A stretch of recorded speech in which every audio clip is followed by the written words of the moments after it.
Hi everyone, Chapter 5, The Hodgeheg.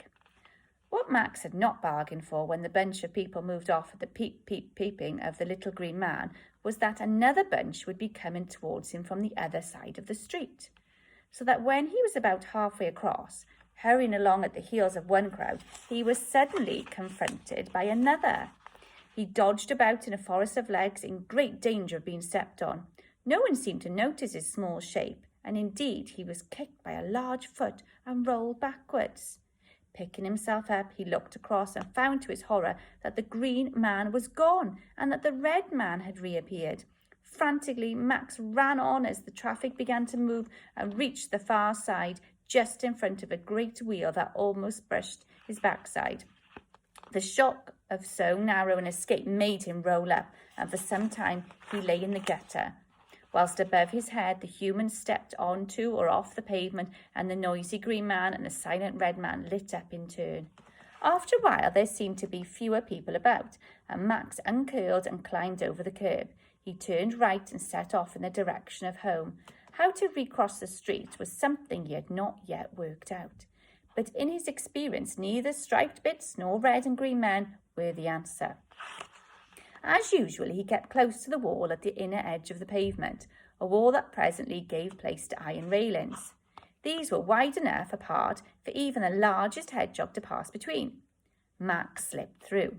In the light of a full moon, he could see before him a wide stretch of grass, and he ran across it until the noise and the stink of the traffic were left behind. "Am I where?" said Max, looking round him. His nose told him of the scent of flowers. In the ornamental garden, his eyes told him of a strange-shaped building, the bandstand, and his ears told him of the sound of splashing water as the fountain spouted endlessly in the lily pond. Of course, this was the place that Pa had told them all about. This was the park. "Hip, hip, hooray!" cried Max to the moon, and away he ran. For the next few hours he trotted busily about the park, shoving his snout into everything. Like most children, he was not only nosy, but noisy too. And at the sound of his coming, the mice scuttled away under the bandstand, the snakes slid away through the ornamental gardens, and the frogs plopped into the safe depths of the lily pond. Max caught nothing. At last he began to feel rather tired, and to think how nice it would be to go home to bed. But which way was home? Max considered this and came to the unhappy conclusion that he was lost. Just that he saw not far away a hedgehog crossing the path, a large hedgehog, a Pa-sized hedgehog. What luck! Pa had crossed the street to find him. He ran forward, but when he reached the animal, he found it was a complete stranger. "Oh," said Max, "I beg your pardon. I thought you were a different Hodgeheg." The stranger looked curiously at him. "Are you feeling all right?" he said. "Yes, thanks," said Max. "Trouble is, I go to want home, but I won't know the day." "You mean you don't know the way?" "Yes." "Well, where do you live?" asked the strange hedgehog. "Number 5A. "Indeed? Well, now listen carefully, young fellow. Go up this path. It will take you back to the street.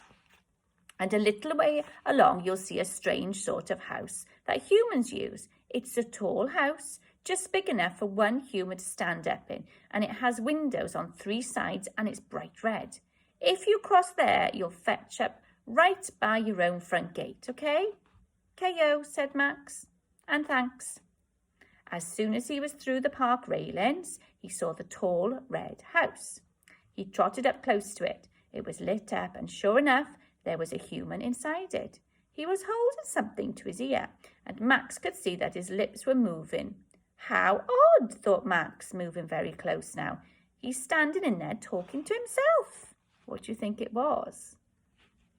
At that instant, the man put down the receiver and pushed open the door of a telephone box. A door designed to clear the pavement by about an inch, the perfect height for giving an inquisitive young hedgehog, for the second time in his short life, a tremendous bang on the head. Oh dear. I wonder what's going to happen next. Find out next time. Bye.